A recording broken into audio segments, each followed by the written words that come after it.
Apa Anda sudah siap?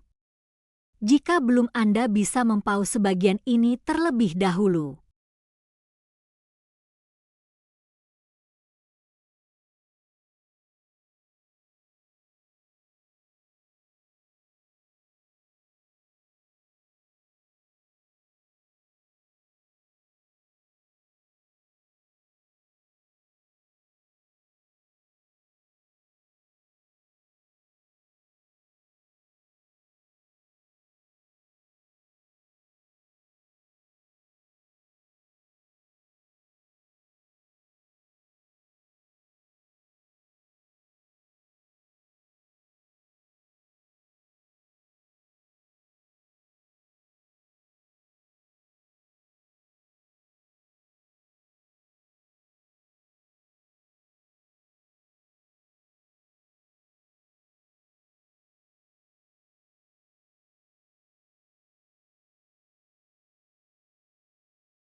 Oke, di sini teman-teman ada dua kubu yang menjawab untuk soal nomor satu ya.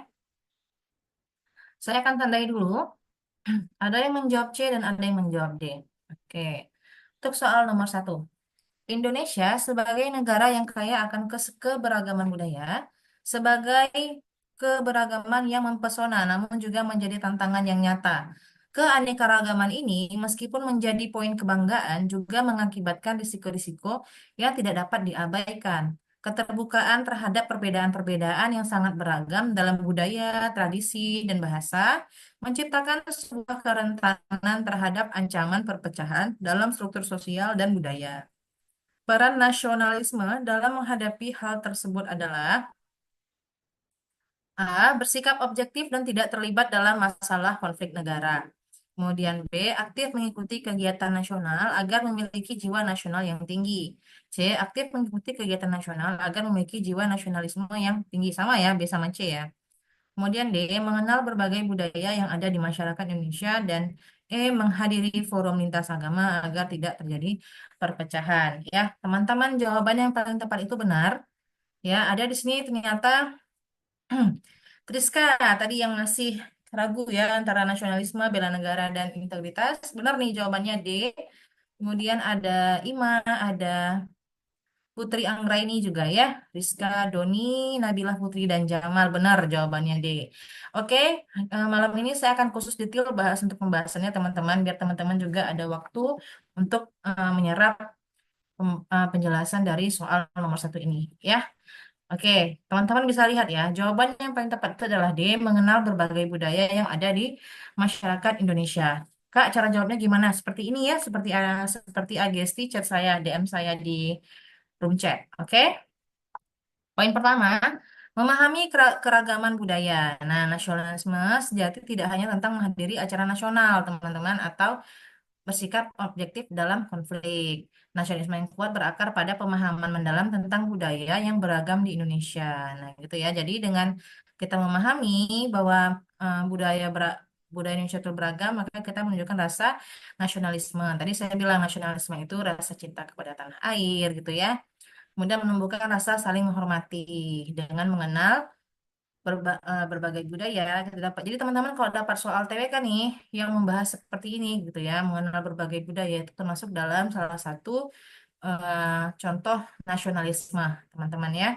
Kemudian memperkuat identitas nasional gitu ya, menangkal stereotip dan prasangka. Kurangnya pengetahuan tentang budaya lain yang dapat memicu stereotip dan prasangka. Kemudian mempromosikan persatuan dalam keberagaman. Gitu ya teman-teman ya. Jadi yang untuk keragaman itu masuk ke nasionalisme ya teman-teman ya. Oke. Untuk soal nomor satu jawabannya D. Benar. Kita akan lanjut ke soal nomor dua.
Oke ya, di sini teman-teman udah banyak yang menjawab dan jawabnya itu ada yang A, B, C, E.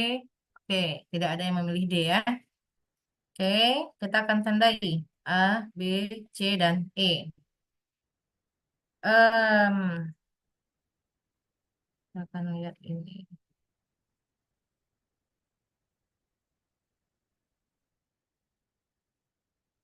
Oke, kita akan baca soal nomor 2 ya. Desi membantu Rani belajar tentang Pancasila. Nah, pada saat Rani bertanya artinya, Desi menjelaskan dengan analogi keranjang buah. Bayangkan 5 jenis buah berbeda dalam satu keranjang. 5 jenis buah yang berbeda dalam satu keranjang. Kemudian, meskipun berbeda, mereka tetap bersama dalam satu tempat. Begitu juga dengan Pancasila. 5 sila dengan makna berbeda, tetapi bersatu membentuk kerangka kebangsaan yang harmonis, jelas Desi. Berdasarkan analogi yang diberikan Desi, arti harfiah dari Pancasila adalah, nah, A, 5 pedoman kebangsaan, B, dasar yang memiliki 5 unsur, C, 5 komponen penting, D, 5 unsur hidup manusia, dan E, falsafah yang memiliki 5 pedoman bernegara. Ya, nah teman-teman di sini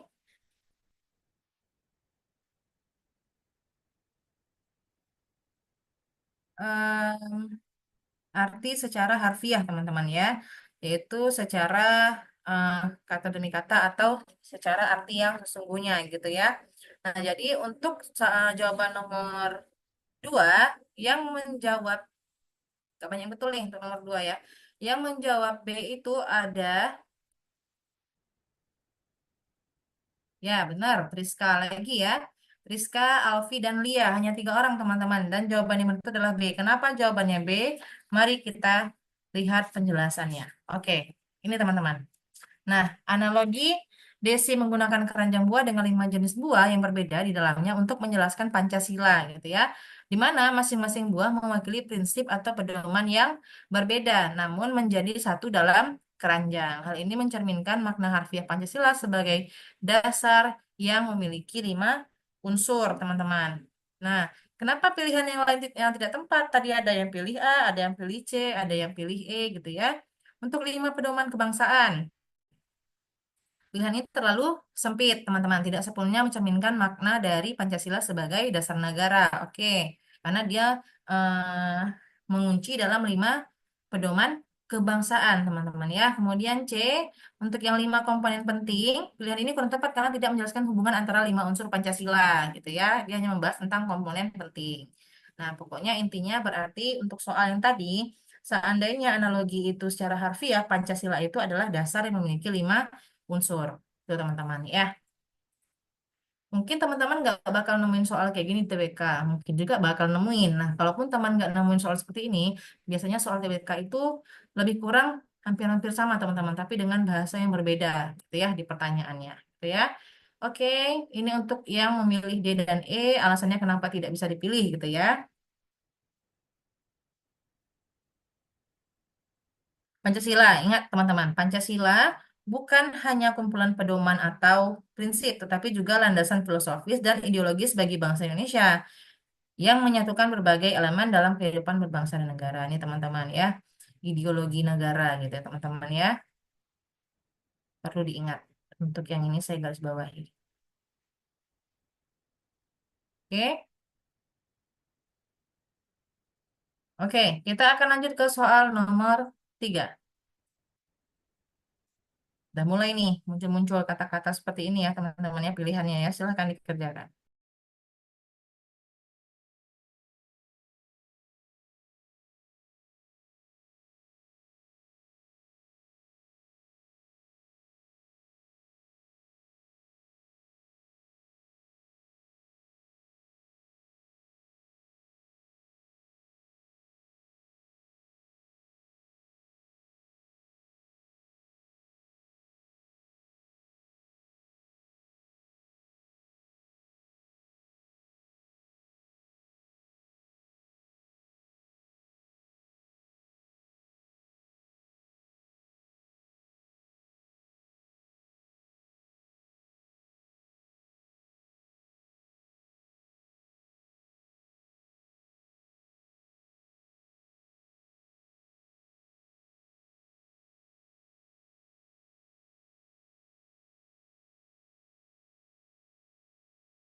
Wah, ini kenapa kecoret-coret ya?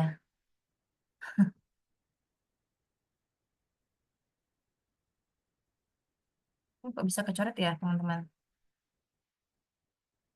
Oke, nggak apa-apa. Kita abaikan aja.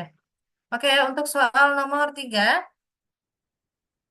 kita akan bacakan. Dalam diskusi kelas, seorang siswa menekankan pentingnya toleransi di Indonesia yang kaya akan keragaman suku, ras, dan agama. Ya, kemudian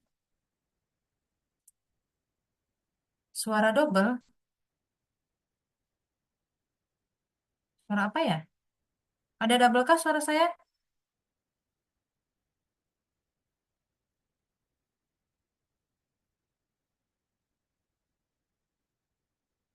Dari orang kak itu muncul namanya siapa yang coret? Oh, bisa dicoret ya sama orang ya? Kok bisa dicoret sih? Wait, wait, wait.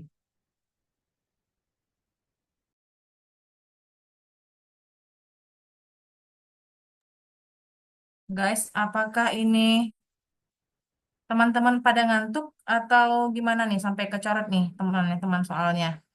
Boleh dibantu nggak teman-teman jangan sampai tercoret? Ya, ini ada nama-namanya nih. Ini saya bisa hapus nggak sih? Akses anotasi. Bentar.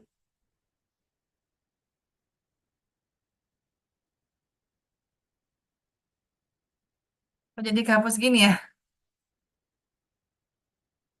Sengaja dicoret. Aduh teman-teman tolong dong teman-teman kita lagi belajar ya jangan sampai kita mengganggu teman-teman yang lain ya. Kalau teman-teman coret-coret kayak gini nanti teman-teman yang lain nggak bisa screenshot, nggak bisa membaca dengan jelas gitu ya. Kakak admin tolong dong kakak admin dikondisikan. Kakak admin kita tolong. Oke kita lanjut aja ya. Oke. Nomor 3, tolong ya jangan dicoret-coret lagi oke. Dalam diskusi kelas, seorang siswa menekankan pentingnya toleransi di Indonesia yang kaya akan keragaman suku, ras, dan agama. Dia menyatakan bahwa setiap individu, meski berbeda latar belakang, memiliki hak dan martabat yang sama. Perbedaan ini memperkaya bangsa dan memperkuat persatuan. Dengan saling menghormati, Indonesia bisa terus tumbuh menjadi negara yang harmonis, aman, dan sejahtera. Ya, teman-teman bisa lihat ya, di sini ada kata kuncinya. Harmonis, aman, dan sejahtera. Oke, prinsip apakah yang sedang diungkapkan oleh siswa tersebut dalam konteks pilar kebangsaan Indonesia? Benar ya, rata-rata jawaban teman-teman ini benar semua. Bentar. Ya, benar. Jawabannya semuanya C. Benar ya? Jawaban yang benar itu adalah C. Bhinneka Tunggal Ika. Oke, saya rasa kalau untuk yang soal nomor 3 ini nggak terlalu sulit ya, teman-teman ya. Wah, jadi ke bawah nih di sini coretannya. Oke, ya teman-teman bisa di screenshot aja untuk penjelasan lebih lanjutnya. Silahkan di screenshot. Kita akan lanjut ke soal nomor. Iya, coretannya jadi ganggu kan tuh. Teman-teman terganggu loh ini yang nyoret-nyoret ini. Sebentar ya, saya akan chat dulu adminnya. Mohon maaf ya untuk yang mencoret-coret ini. Mungkin mengganggu kenyamanan. Sebentar, saya akan chat admin dulu.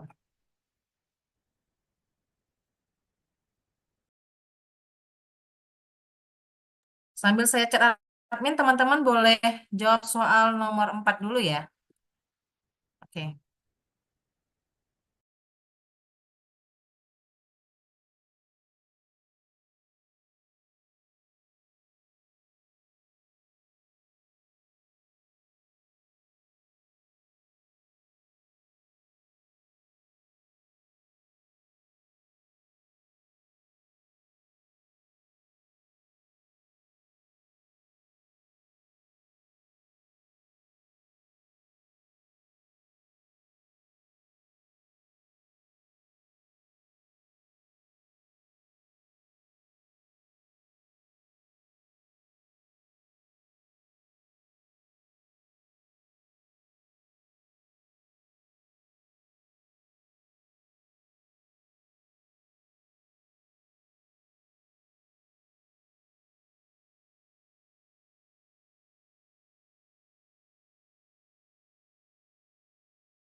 Ya, teman-teman ya, mohon maaf ya, tadi kita sedang mengkondisikan dulu gitu ya.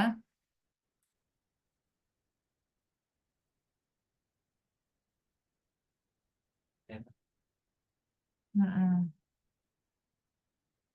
Ya, teman-teman, mohon maaf, saya ingatkan sekali lagi ya, kalau seandainya ada yang dengan sengaja mencoret-coret ini, mohon maaf dengan sangat terpaksa kita kick ya dari pembelajaran malam ini ya, teman-teman ya. Mohon kerjasamanya gitu ya. Kasihan teman-teman yang lain mau belajar jadi terganggu. Oke?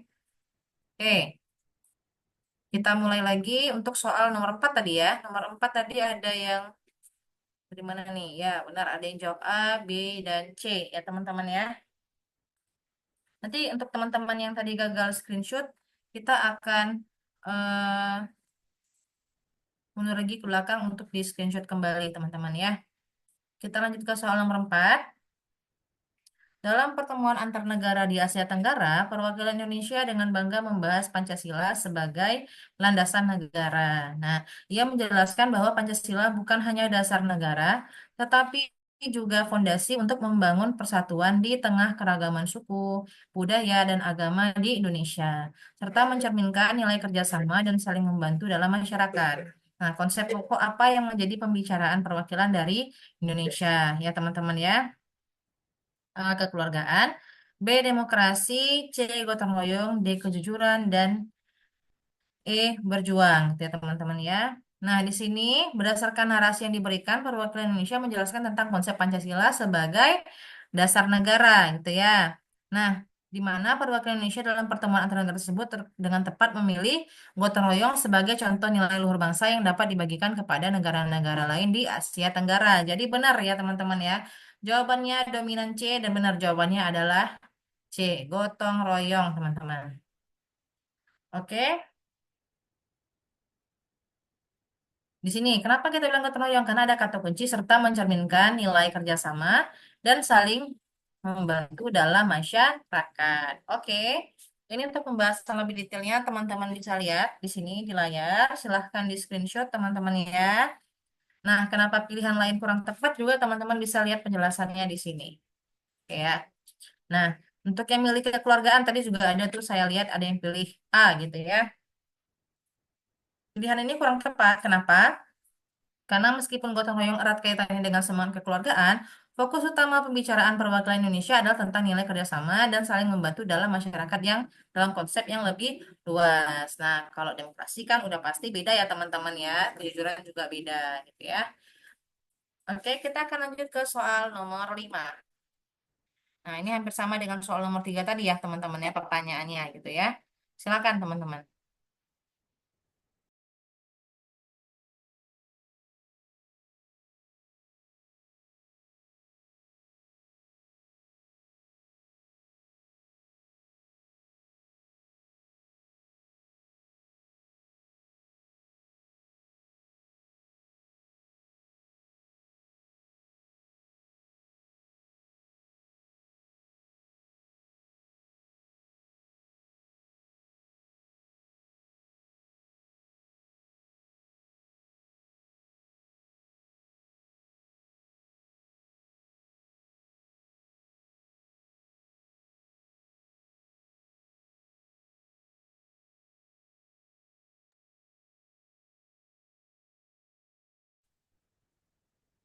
Oke, teman-teman ya, banyak yang menjawab benar gitu ya untuk soal nomor 5. Kita akan baca soalnya. Dalam suatu negara terdapat 4 pilar penting yang menjadi dasar dan fondasi bagi pembangunan dan tata kelola negara tersebut. Nah, keempat pilar tersebut melibatkan aspek ideologi, konstitusi, kesatuan, dan kepemimpinan. Nah, jika suatu negara memiliki Pancasila sebagai ideologi, gitu ya, Pancasila memang sebagai ideologi ya teman-teman ya. Undang-Undang 1945 sebagai konstitusi, kesatuan wilayah yang utuh, dan kepemimpinan yang kuat, maka keempat pilar negara tersebut sudah terpenuhi. Berdasarkan informasi di atas, pilar negara manakah yang mengacu pada aspek ideologi? Kalau udah teman-teman dengar atau baca kata-kata ideologi, maka jawaban yang paling tepat adalah A. Benar ya, ini kebanyakan jawabnya benar. Jawabannya adalah A. Berarti udah jago nih untuk soal yang seperti ini. Ya, benar. Jawab A ya. Ini untuk pembahasan lebih detailnya, teman-teman. terkait dengan eh, ideologi Pancasila, ya. Nah, di mana di situ ada penjelasan tentang ideologi, kemudian konstitusi, kesatuan wilayah dan kepemimpinan yang kuat. Oke, silahkan teman-teman yang mau screenshot, silahkan di screenshot. Kita akan lanjut ke soal nomor 6. Ini masih sambungan yang tadi ya. Tuh. Penting dicatat, keempat pilar tersebut saling terkait dan berinteraksi satu sama lain. Nah, Pancasila sebagai ideologi memberikan landasan bagi konstitusi dan sistem pemerintahan yang kemudian diimplementasikan dalam wilayah negara yang utuh dan dipimpin oleh pemimpin yang kuat. Nah, kemarin teman-teman ada sedikit eh, cerita dari teman saya yang tes CPNS ya baru-baru ini bahwa itu akan ditanya terkait dengan nasionalisme memang ya Pancasila kemudian tentang ada yang memang dia banyak ditanya tentang BPUPKI, ada yang ditanya malah tidak ada jumpa tentang BPUPKI tapi tentang eh, apa itu ya kejadian di Ponorogo kalau saya tidak salah gitu. Jadi teman-teman memang kita juga seperti tahun lalu itu ada untuk soal ini kan HOTS ya. Nah, High Order Thinking Skill gitu ya. Nah, jadi tapi juga berarti di TWK ini juga ada beberapa yang sifatnya seperti hafalan. Nah, jadi teman-teman saya sarankan untuk mengingat tanggal-tanggal penting gitu ya, tanggal-tanggal peristiwa penting, kemudian juga diingat-ingat tentang Pancasila gitu ya. Seperti ini juga ada 4 pilar gitu ya teman-teman ya untuk masukan teman-teman yang akan menghadapi ujian SKD nanti. Oke? Ini juga termasuk teman-teman silahkan dikerjakan dulu. Nomor 6.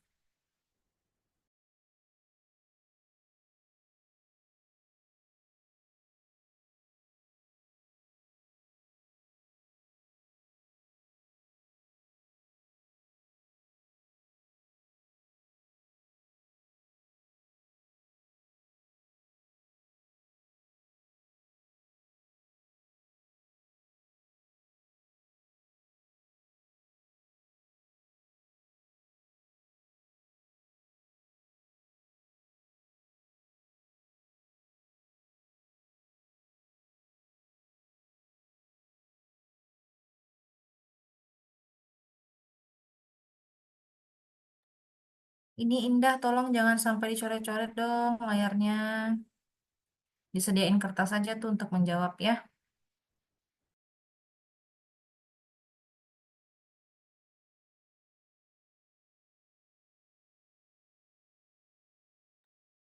Oke ya, jadi di sini sudah ada jawabannya. Ada yang menjawab C, D, E, kemudian ada yang menjawab A juga, teman-teman. Oke, kita akan bahas untuk soal nomor 6. Ya, setelah bermain sepak bola, Asep tanpa sengaja menendang bola hingga mengenai sepeda Rudi. Nah, membuat lecet yang jelas, gitu ya. Sadar akan kesalahannya, Asep segera meminta maaf dan menawarkan untuk mengganti kerusakan meskipun tidak diwajibkan oleh hukum. Ia melakukannya karena merasa bertanggung jawab dan ingin bersikap adil. Aturan hidup seperti apa yang mendorong Asep untuk berbuat demikian? Nah, teman-teman, kalau misalnya di sini tanpa sengaja menendang bola, kemudian sadar akan kesalahannya dan segera meminta maaf gitu teman-teman ya. Menawarkan mengganti kerusakan meskipun tidak diwajibkan oleh hukum, maka sudah pasti norma hukum tidak mungkin kita pilih teman-teman. Oke. Kemudian juga tidak ada norma agama di sini ya. Norma agama itu mm-mm. Benar, ya benar. Norma agama itulah aturan hidup yang bersumber dari kitab suci dan ajaran agama. Secara terang-terangan tidak disampaikan di sini, jadi tidak mungkin kita pilih. Nah, di sini ada yang pilih norma kesusilaan, norma kesopanan, dan norma keadilan. Ya, teman-teman ya, ini berhubungan dengan yang namanya etika dan moral ya. Kalau sudah berhubungan dengan etika dan moral, kita bisa pilih dua, antara kesusilaan dan kesopanan gitu ya teman-teman. Berarti norma keadilan tidak mungkin kita pilih teman-teman. Oke.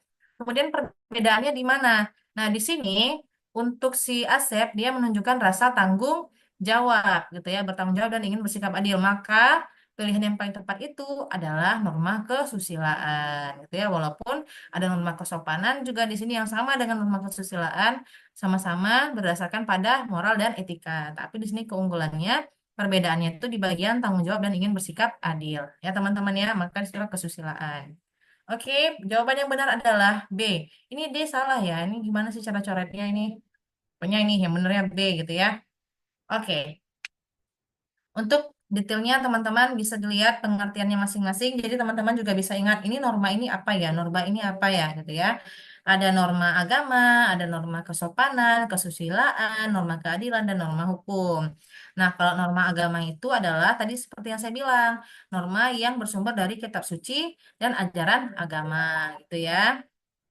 Nah, gini. Kemudian meskipun dia terinspirasi oleh nilai-nilai agama, situasinya tidak menunjukkan secara spesifik gitu ya adanya pengaruh langsung dari norma agama gitu. Nggak apa-apa teman-teman kalau memang nanti sudah dicoret-coret seperti ini saya akan share kembali dan teman-teman yang mau screenshot yang bagusnya nanti kita akan screenshot ya sama-sama setelah kita membahas ini oke? Kalau misalnya sekarang saya suruh hapus juga nggak mungkin dihapus gitu ya. Iya, Kak Karmin mungkin kalau sempat boleh ya, tolong dibantu ya Kak Karmin. Ya, kita lanjut ke soal nomor 7. Ya, nggak mungkin ya saya langsung keluar masuk lagi gitu ya. Oke. Atau ada yang tahu caranya bagaimana? Ini annotate ini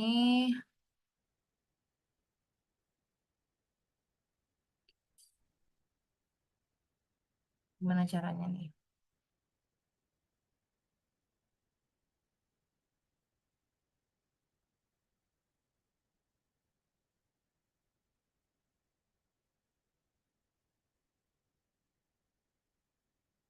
Ada Silvi Sukriyah di sini ya, Silvi. Gimana cara matiinnya teman-teman? Bantuin. Ini gimana cara matiinnya? Lagi dicari nih cara matiinnya gimana? Settingannya nggak ada nih.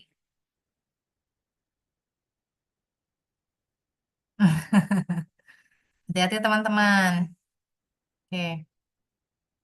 Oke, udah hilang ya teman-teman ya coret-coretannya ya. Udah ya, oke. Sip. Kita akan lanjut ke soal nomor 7. Sebentar. Oke, silakan. Nah, ini lagi teman-teman. Sama hampir bersama dengan soal yang sebelumnya ya. Silakan dikerjakan.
Oke, teman-teman ada yang menjawab? Ini nggak pakai polling ya. Jadi langsung chat seperti ini ya. Ada yang menjawab C, ada yang menjawab D, ada yang menjawab C, D, C, D. Oke, C dan D. Ya, teman-teman. Ingat nih, ada kata-katanya nih di sini teman-teman dibantu. Seorang teman menyebut gotong royong sebagai pilar utama. Sementara Anda teringat bahwa ada 4 pilar kebangsaan. Nah, 4 pilar kebangsaan. Berarti teman-teman tidak bisa memilih gotong royong. Kenapa? Gotong royong itu tidak masuk ke dalam 4 pilar kebangsaan, teman-teman. Dari situ udah salah gitu ya. Jadi 4 pilar kebangsaan itu teman-teman harus ingat. Ada 4, yaitu NKRI, Undang-Undang 1945, Pancasila, dan Bhinneka Tunggal Ika itu adalah 4 pilar kebangsaan. Nah, teman-teman kalau misalnya ada case seperti ini, teman-teman harus sesuaikan. Rina menambahkan bahwa membantu membersihkan kelas tanpa diminta adalah contoh nyata dari salah satu pilar tersebut. Berdasarkan pernyataan Rina, pilar kebangsaan mana yang paling mungkin ia maksud? Nah, teman-teman di sini gotong royong itu menjadi salah satu wujud nyata pengamalan Pancasila, yaitu sila ketiga, Persatuan Indonesia. Nah, oleh karena itu semangat gotong royong harus terus dilestarikan dan dipraktikkan oleh seluruh masyarakat Indonesia untuk memperkuat persatuan kesatuan bangsa. Teman-teman jangan sampai terkecoh dengan kata-kata gotong royong di sini, karena tidak akan semudah itu kita diberikan soal, teman-teman. Logikanya ya. Jadi kita harus berhati-hati kalau teman-teman menemukan terang-terangan nih ada gotong royongnya gitu ya teman-teman ya. Oke,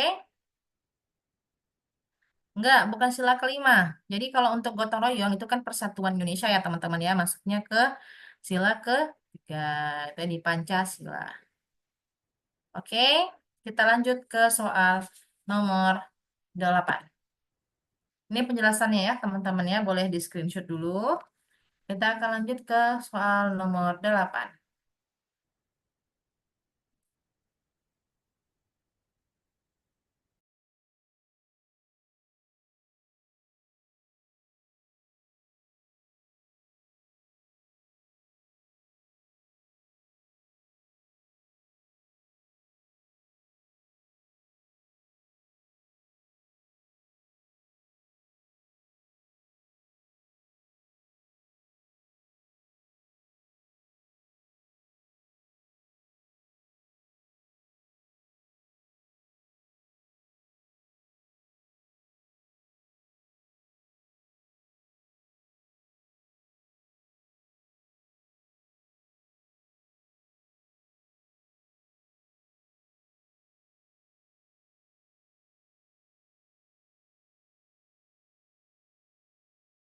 Oke, jago nih teman-teman untuk soal nomor 8 ya.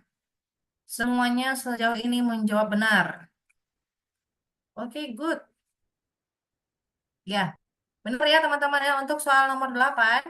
MPR Majelis Permusyawaratan Rakyat adalah lembaga legislatif tertinggi di Indonesia yang berperan menetapkan dan mengubah undang-undang dasar serta mengawasi pemerintahan. Nah, MPR terdiri dari anggota DPR dan DPD dan salah satu tugasnya adalah memilih presiden dan wakil presiden. Contoh yang sesuai dengan tugas MPR dalam tatanan negara yang berdaulat adalah benar ya mengadakan pemilu setiap 1 kali periode, yaitu 5 tahun sekali di TPU seluruh Indonesia. Nah, kita tugasnya ya. Oke, yang lainnya tuh dari tuh yang pilihan. Nah, itu ya, melakukan pengangkatan pajak. Nah, itu tugasnya Kementerian Keuangan, bukan MPR. Kemudian yang D juga itu kewenangan dari Kepolisian Republik Indonesia untuk dalam kasus yang tidak dipatuhi. Kemudian membayar hutang ke luar negeri itu juga kewenangan Kementerian Keuangan, itu teman-teman ya. Sedangkan yang E itu hal yang salah dan tidak sesuai dengan tujuan dari MPR. Oke, kita lanjut ke soal nomor 9.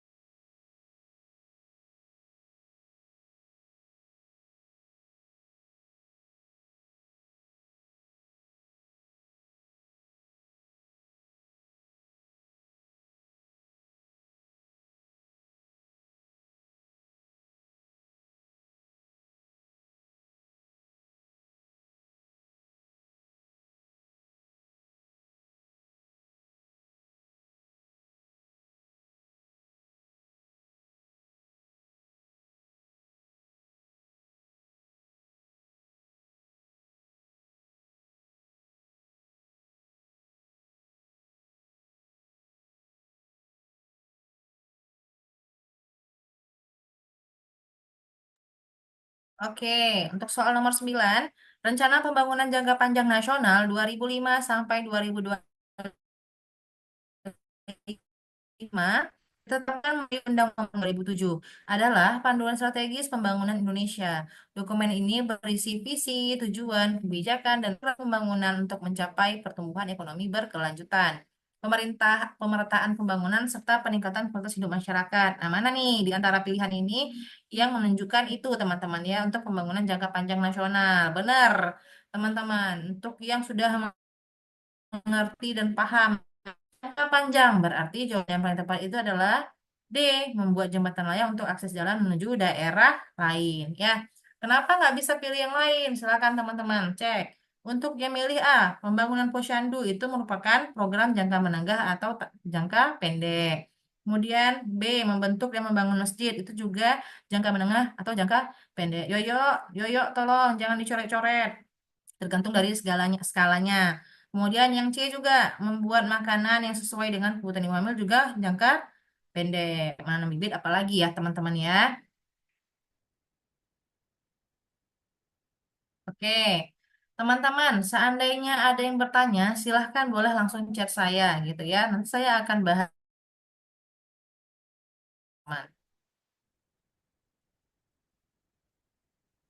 Ya, untuk soal nomor 9 ada yang mau bertanya? Terima kasih masukannya, Kirina. Kalau nggak ada, kita next nih untuk soal nomor 9. Gini ya teman-teman ya, kalau memang saya jelaskan gitu ya, kemudian teman-teman ada yang mau bertanya, nggak masalah, teman-teman bisa langsung chat aja. Nanti saya akan kembali ke soal itu untuk menjelaskan setelah kita membahas soal yang ditampilkan di layar Zoom ya. Jangan khawatir, karena biasanya saya akan mengulang untuk teman-teman yang ketinggalan screenshot atau yang mau bertanya. Oke, kita akan lanjut ke soal nomor 10. Nomor 9 ini sudah ya untuk sambungan pembahasannya. Silahkan di screenshot. Ya, oke. Karena ini masih di nomor 9, ada yang minta balik ke nomor 8, saya akan mundurkan dulu untuk pembahasannya. Silahkan, kananya. Satu, dua, tiga. Oke, dan ya. Kita akan lanjut ke soal nomor 10. Silahkan dikerjakan, teman-teman.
Oke, untuk soal nomor 10, ini ada dua kubu, teman-teman. Ada yang menjawab A dan ada yang menjawab E. Oke, kita tandai dulu ya. Soal nomor 10, tarian dana-dana adalah bagian integral dari upacara adat di Gorontalo, mencerminkan akar budaya yang kaya. Tarian ini menggambarkan sejarah dan kehidupan sehari-hari masyarakat Gorontalo melalui gerakan khas dan musik yang memukau, menjadi daya tarik utama dalam berbagai acara adat dan perayaan budaya di daerah tersebut. Sebelum melaksanakan upacara adat, apakah pihak dusun harus melakukan uji coba para penari supaya tampil bagus gitu ya? Yang A, dalam tarian adat, persiapannya matang sangat diperlukan agar tampilan penari dan eksekusi tarian berjalan dengan baik. B, tidak diwajibkan karena hal itu menunjukkan adanya ketidakpercayaan terhadap sesama. C, bisa melakukan observasi tarian daerah lainnya. D, harus melakukan izin terhadap pemerintah setempat. Dan E, harus melakukan latihan secara berkala. Teman-teman, ada yang jawab A, ada yang jawab E. Jawaban yang paling tepat benar, teman-teman, untuk yang menjawab A. Kenapa tidak E? Karena E itu benar memang harus melakukan latihan secara berkala, tetapi uji coba penari juga diperlukan. Uji coba penari itu juga diperlukan untuk memastikan kesiapan penari sebelum pertunjukan, teman-teman. Oke, ini udah mulai ada yang coret-coret lagi nih. Ya, ini ya untuk pembahasannya teman-teman ya, bisa teman-teman lihat.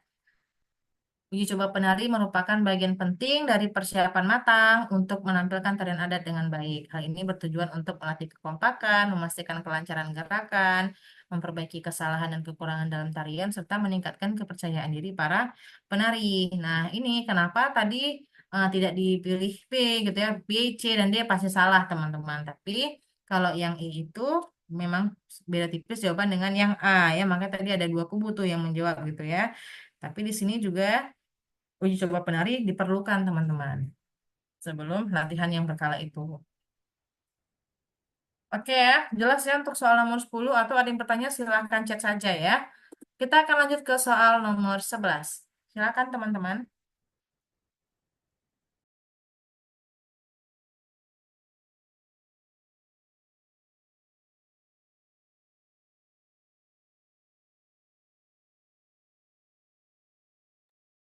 Nah, ini ada yang bertanya berapa soal yang dibahas, Kak. Soal yang ada itu ada 15, teman-teman. Makanya tadi saya langsung buru-buru nih. Langsung kita, oke, udah oke, nggak ada yang bertanya, kita akan next gitu. Tapi kalau teman-teman bertanya juga nggak masalah. Saya akan jawab sambil-sambil teman-teman menjawab soal gitu ya. Jangan khawatir, teman-teman. Ini semua sudah diatur dengan baik. Oke.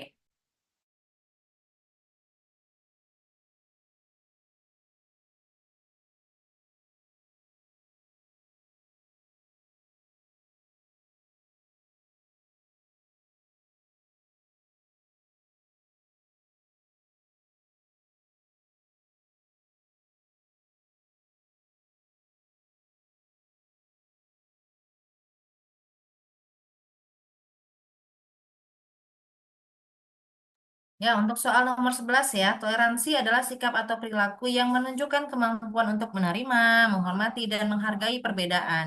Baik itu perbedaan dalam keyakinan, budaya, suku, ras, atau pandangan politik. Toleransi antar masyarakat merupakan fondasi penting dalam membangun keharmonisan dan kedamaian di suatu komunitas. Upaya untuk memupuk unsur toleransi bisa dilakukan melalui berbagai macam cara. Salah satu cara yang paling sederhana gitu ya, benar ya. Oke, teman-teman, untuk nomor 11 itu ya. Sudah benar ya, ini rata-rata jawabannya benar. Semuanya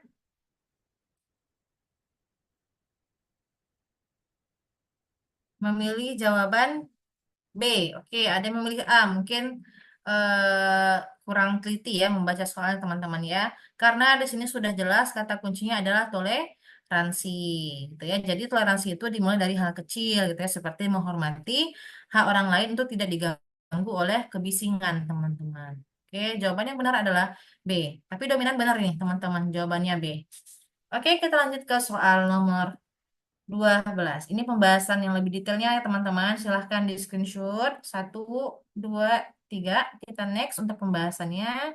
Nah ini tadi yang saya bilang ya. Oke, lanjut ke soal nomor 12.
Oke, soal nomor 12, calon pegawai negeri sipil harus memenuhi sejumlah persyaratan yang dan menjalani beberapa tahapan seleksi sebelum diangkat menjadi PNS. Di bawah ini yang bukan termasuk nilai-nilai yang tercermin dalam tindakan sehari-hari seorang calon pegawai negeri kecuali ya.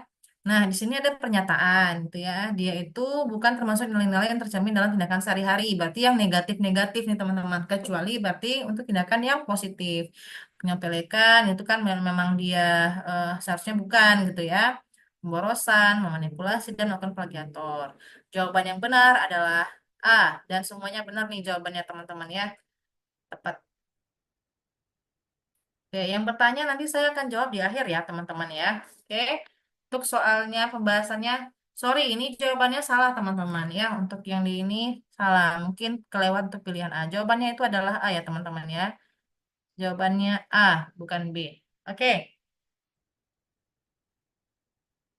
Oke, kita akan lanjut ke soal nomor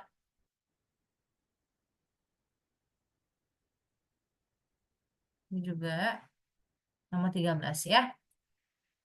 Untungnya teman-teman benar jawabannya semuanya.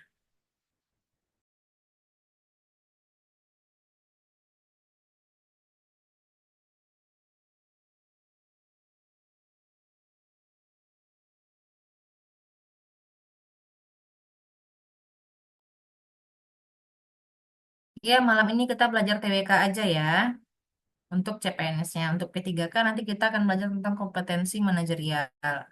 Kak, waktu TSSKD soal TWK ada berapa? TWK ada 30. Ya, TWK ada 30.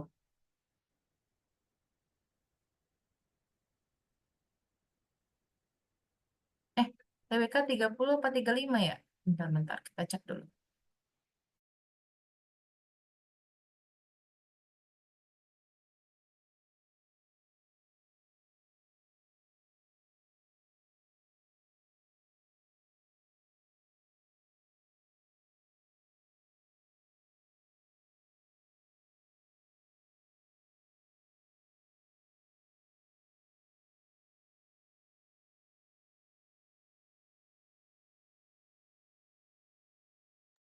Ya, TWK 30 soal, TIU 35 soal, dan TKP 45 soal.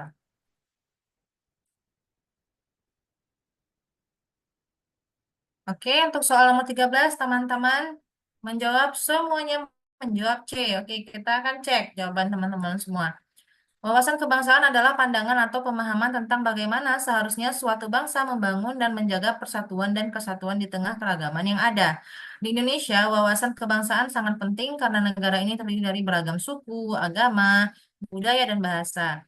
Dalam wawasan kebangsaan, mengapa penting bagi warga negara untuk memahami sejarah perjuangan bangsa Indonesia? Benar ya, karena C, agar dapat memahami nilai-nilai nasionalisme dan semangat persatuan. Ya, benar ya, untuk teman-teman semuanya menjawab dengan benar gitu ya. Belajar TIU kapan Kak? Kalau dengan saya eh, belum ada info untuk belajar TIU-nya. Mungkin dengan mentor yang lain ya teman-teman ya. Nanti boleh ditanyakan ke admin ya.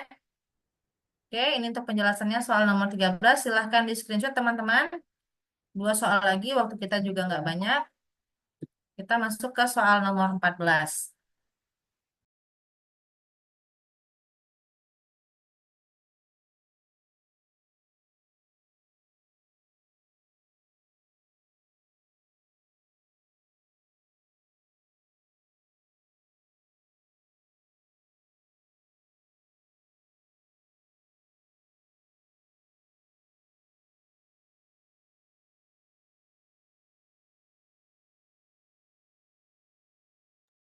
Ya, nomor 14 ini juga semuanya pada cepat nih jawabnya.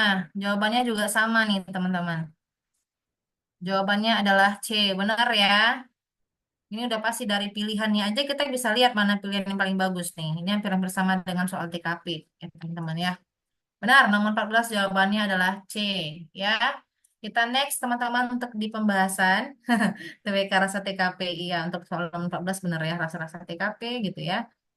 Oke, kita lanjut ke soal nomor 15.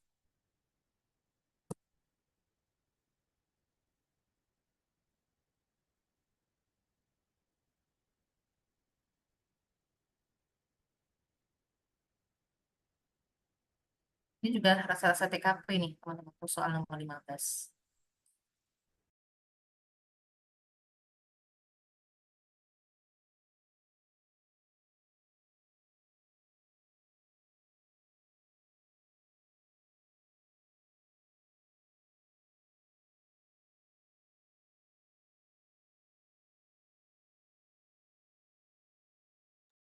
Wah, ya benar ya.